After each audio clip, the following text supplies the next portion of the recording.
러시아의 돈줄을 겨냥한 미국의 거센 제재가 계속되고 있습니다. 미국은 LNG 쇄빙 운반선 수주를 차단한 데 이어 LNG 플랜트를 건설하는 데 필요한 특정 장비까지 제재에 나선 건데요. 이번 제재로 인해 러시아의 북극 LNG2 프로젝트는 올해 6월 마감 목표를 지키지 못할 것으로 보입니다.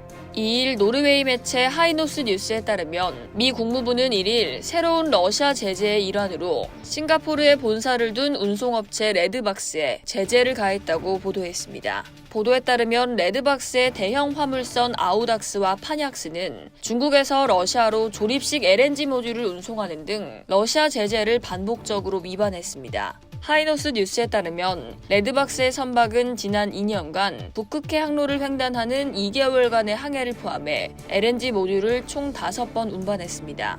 레드박스 CEO인 필립 에드킨스는 하이노스 뉴스와의 전화 통화에서 레드박스가 노바텍 등 제재 대상 기관과 어떠한 계약 관계도 없고 단순히 A 지점에서 B 지점으로 철골 구조물을 운반한 것일 뿐 어떤 제재도 위반하지 않았다고 주장했습니다. 하지만 미 관리들은 여기에 동의하지 않았습니다.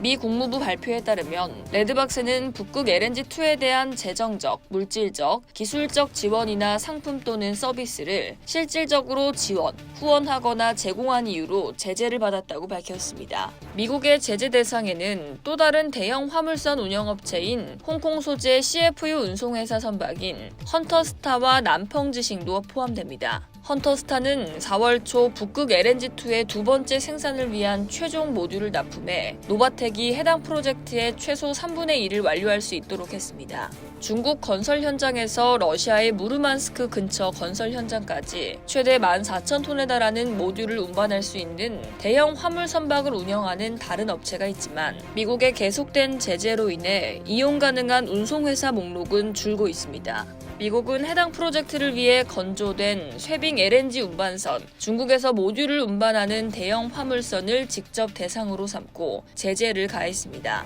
이러한 조치는 러시아의 북극 LNG2 프로젝트를 종료하려는 미국의 목표를 강력히 뒷받침합니다. 북극 LNG2 프로젝트는 러시아 민간 가스 기업인 노바텍을 포함해 중국 CNPC 및 시누크, 일본 미쓰이 컨소시엄 등이 참여했습니다.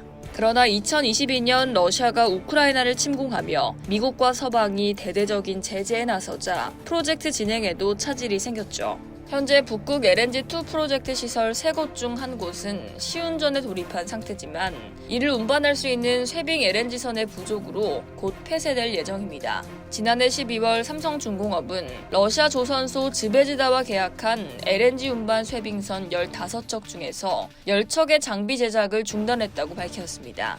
한화오션 역시 지난 2020년 엘릭슨, 아조리아, 글로리나 등 러시아 선주들과 건조 계약을 맺었던 3척의 쇄빙 LNG 운반선에 대한 계약을 해지했습니다. 한편 미국은 러시아 국영 석유 회사인 로스네프트의 북극 에너지 개발 프로젝트인 보스톡 오일 프로젝트 역시 압박하고 있습니다. 해당 프로젝트는 2020년 시작돼 지난 2년간 수십 척의 선박이 인프라 건설을 위한 물품을 운송했습니다. 현재는 수십 척의 화물선이 미국의 제재를 받고 있습니다. 이상 여의도TV였습니다.